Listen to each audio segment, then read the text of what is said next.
112 operators of Reddit. What's the worst call you've gotten? I was only an operator for a few months. The one I think about most frequently was a homeless man who called saying someone had shot his dog while he was away. He mentioned how that dog was his best friend. What sucked the most about this call, from my end, was that we were getting tons of other calls while I was talking to him. I wanted to listen to him to help him grieve, but I had to wrap the call up quickly so I could continue answering calls. That hurt me. Heartbreaking. People that are homeless are so misunderstood and underappreciated. Pets are really the only ones that see them for their heart and not their struggles. I hope he is okay. You did good in trying to be there for him as much as possible. I'm sure he appreciated that. Did the police go there at all to investigate?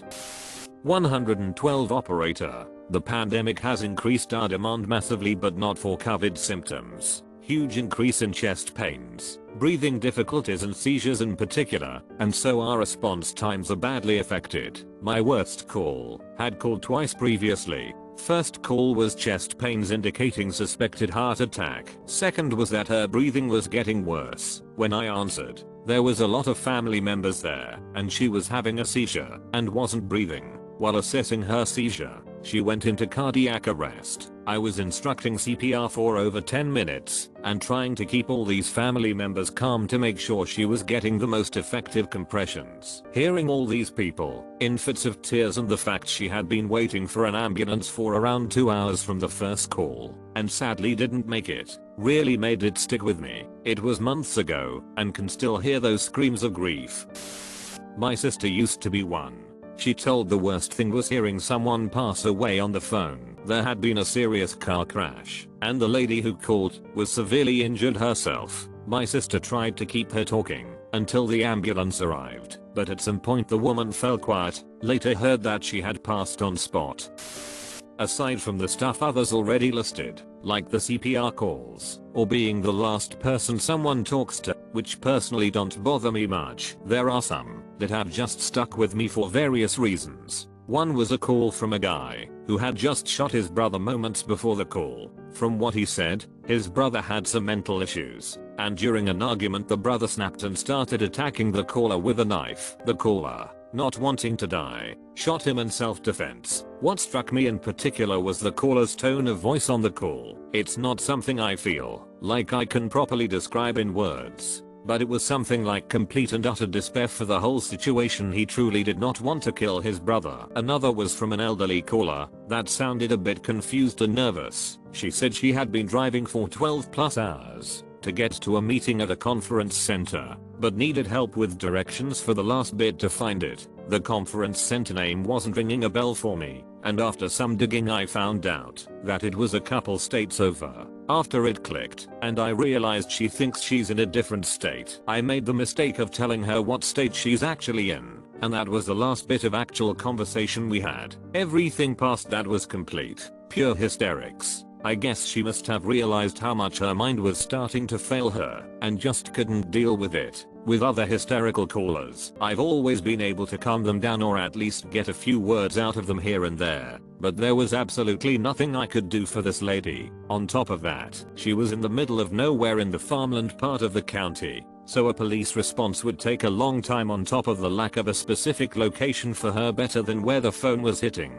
Fortunately, some random passerby was a hero. Despite it being the middle of the night, he stopped, checked on her, and even took the phone from her to see who she was talking to. He gave me all the info I needed, and even kept her company until the officers arrived. So while I can still remember the abject terror in her voice as she realized her mind was starting to fail her, it also restored a bit of my faith in humanity at the same time. A friend who works for 112 told me this story recently. A woman called in a frantic state. She and her husband were driving down a residential street on a normal clear day in their neighborhood when a man rolled a bowling ball into the street. She ran over the ball and it got stuck underneath. She stopped. Her husband, the passenger, got out of the car and went underneath to remove it. As this is happening, the male who threw the bowling ball was hiding behind a parked car nearby, ran up to her car, opened her door, and stole her purse. In a panic, she jammed on the gas and ran over her husband. She panicked again, put it in reverse, and ran him over a second time. When she got out of her car she called police. She was screaming, but my friend could also hear her husband talking to her. She was screaming and kept saying how sorry she was. He was totally calm and kept telling her it was okay. He didn't sound hurt at all, and my friend thought he wasn't injured. When officers arrived they determined his chest was crushed and died shortly afterwards. He was probably in shock when she heard him. The male who threw the bowling ball fled, but turned himself, and later that day, my aunt used to be a 112 operator in a small town. She said the worst was a call that she didn't get. She worked night shift with one other woman and two calls came in at once. One was a car accident and the one on my aunt's line was a woman complaining that her street wasn't plowed. She talked to her for a while to calm her down, but in the meantime, a third call was missed. It had been a teenage girl calling because her stepfather was beating up her mother. She disconnected before my aunt could switch lines. Back then, there was no voicemail, but she called back and a man answered saying she called by mistake. The stepfather ended up shooting the mother and her two kids. But the kicker is that it wasn't until hours after the call, so there would have been time for police to get there if she'd been able to answer the call. She's also not sure if a follow-up call was what set him off. It was a very slow night. The kind of night here people are just mindlessly sitting there waiting for a call. My agency separates dispatchers and call takers, so if you're a 911 call taker, you're literally only taking calls. This lady calls the non-emergency number. If you call the non-emergency number, we do not get the location information as we would on a 911.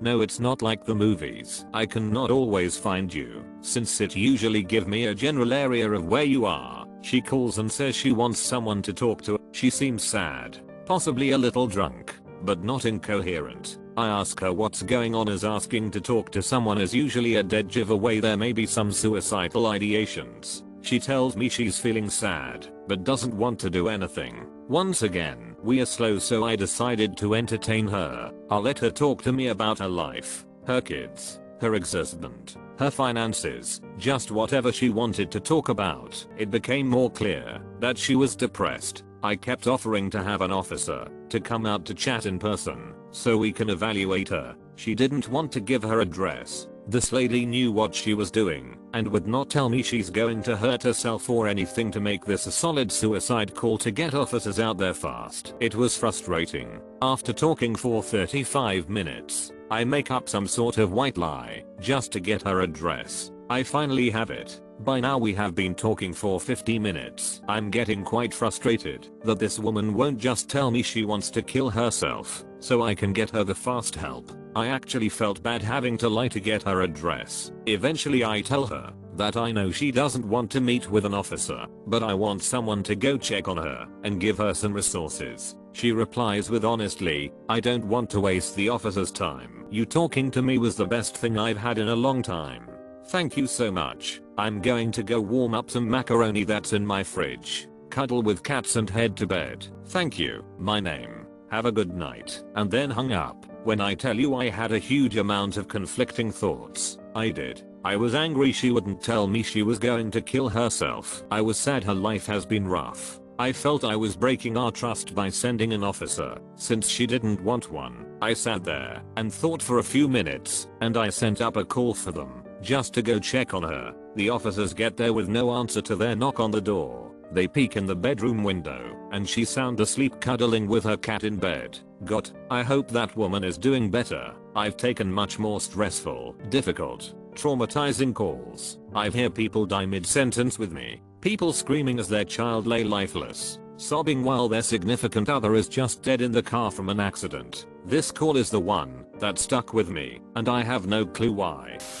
I'm not a call taker, but I'm in the same line of work. There are two that really stand out to me. The first isn't a tragedy on the scale of the others, but it was the small scale heartbreak that really killed me. This guy, on his way home from work, saw a homeless man on the street, and it was horrific weather, biting cold, howling wind, wet. He brought him in, gave him dinner, wanted to wash his clothes, and give him a shower and a place to stay for the night. The homeless guy was hopped up on substances and started smashing the place up after dinner. Kind citizen had just had his house done up and got his kindness rewarded with that. Just reading the job, not even being on the call, you could see the heartbreak and the loss of faith in humanity. The other is suicide. They're always rough, but for some reason, hangings seem to hit harder and seem a little bleaker to me. This one was a 14-year-old girl who had hung herself, and hearing that really made my eyes sting. I had to leave the room when I found out she had a twin.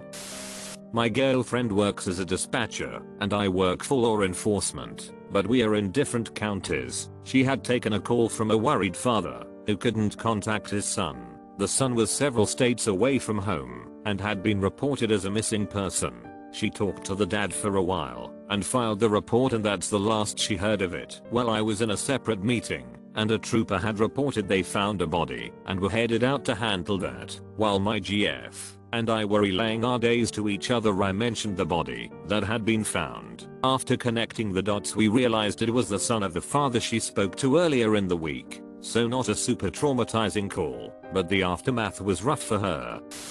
Not an emergency service operator, but I worked for the retention department for a major cell phone company years ago. I got a call from this middle-aged sounding lady who told me she wanted to cancel her line entirely. For my job, I asked her why she wants to cancel, to try to offer solutions, or to straight up bribe her into not canceling, and she said, I'm dying soon, and I won't need my cell phone in hospice. I had to reach out to my supervisor to get approval to cancel the line for account holder death, and he told me I had to warn her that she'd never be able to open another line with the company. She said that doesn't really matter anymore. I felt awful saying it and told her I was so sorry she was going through it. She started sobbing and said, me too. I don't want to die. I still remember how her voice was shuddering when she said it. It really broke my heart. We started talking while I was waiting for the supervisor to do his override. She talked about how she was trying to deal with loose ends as she could to make it easier on her daughter who had just had a baby, about how she was worried about her dog not adjusting as he was a senior dog and he'd been with her since he was a puppy. She said she hoped it didn't hurt too much before she went. I let her talk until she didn't have anything else to say, and she thanked me at the end and said she was sorry if she burdened me. I told her it was okay. She deserved to be heard, and we said goodbye. I cried in the bathroom for about 20 minutes after we hung up.